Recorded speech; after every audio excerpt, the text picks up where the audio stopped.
అవును ఆ చక్క తీసుకుంటే ఎక్కడికక్కడ అందులో ప్రజలకు నమస్కారములు. మన సిద్దిపేట స్వచ్ఛదనంలో మరియు పరిశుభ్రతలో మన స్టేట్ మొత్తంలోనే ప్రథమ స్థానంలో ఉన్నది. మన సిద్దిపేట ప్రజలు ఒక మంచి అవగాహన కలిగి ఉన్నారు కాబట్టి ఈరోజు ఏదైనా మన సిద్దిపేటలో స్టార్ట్ పెడితే మొత్తం ఎండింగ్ వరకు కూడా కంప్లీట్ మంచిగా అవుతున్నది. ఈ మన రంగనాయక సాగర్ అనేది మన పర్యాటక ప్రాంతము. ఈ పర్యాటక ప్రాంతానికి ఎంతోమంది పర్యాటకులు వస్తున్నారు పోతున్నారు. కాకపోతే సిద్దిపేట కానటువంటి ప్రజలు కూడా ఇక్కడికి పర్యాటకులుగా విజిట్ చేయడం వల్ల వాళ్ళకు సిద్దిపేట యొక్క రూల్స్ నిబంధనలు అంతగా పెద్దగా తెలియకపోవడం వల్ల ఈ మెట్ల పైన వాళ్ళు తిని పారేసినటువంటి వస్తువులను చెల్లాచెదురుగా పడేసి వెళ్ళారు.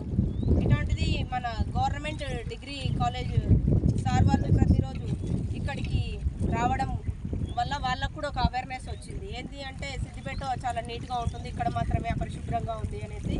వాళ్ళ గవర్నమెంట్ యూనిట్ ఉంది ఎన్ఎస్ఎస్. ఈ ఎన్ఎస్ఎస్ టీము మన శ్రద్ధానంద్ సార్ గారు చాలా ఇంట్రెస్ట్ తీసుకొని మరి వాళ్ళ టీమ్ 2 పిల్లలని ఇక్కడికి ఈరోజు ఉదయం 6 గంటల నుంచి ఇప్పటి వరకు కూడా క్లీనింగ్ చేయించడం జరిగింది. అనుకోకుండా ఏమైంది అంటే 98 మరియు 99 10th class batch Parupalli school అన్నయ్య వాళ్ళు కూడా ఇక్కడికి వచ్చి ఇదంతా క్లీనింగ్ చేయడం జరిగింది. అంటే ఇక్కడ సైడ్ మేము చేస్తూ ఉంటుంటే వాళ్ళు అటు సైడ్ చేశారు. అంటే అన్ఎక్స్పెక్టెడ్గా ఇదంతా జరిగిపోయింది.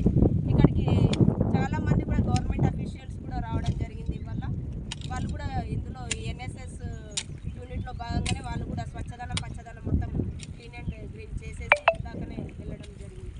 కాబట్టి సిద్దిపేటను అందరూ కూడా ఆరోగ్య సిద్దిపేట స్వచ్ఛ సిద్దిపేటలో భాగస్వాములై జాగ్రత్తగా ఉంచాలని కోరుకుంటున్నాను.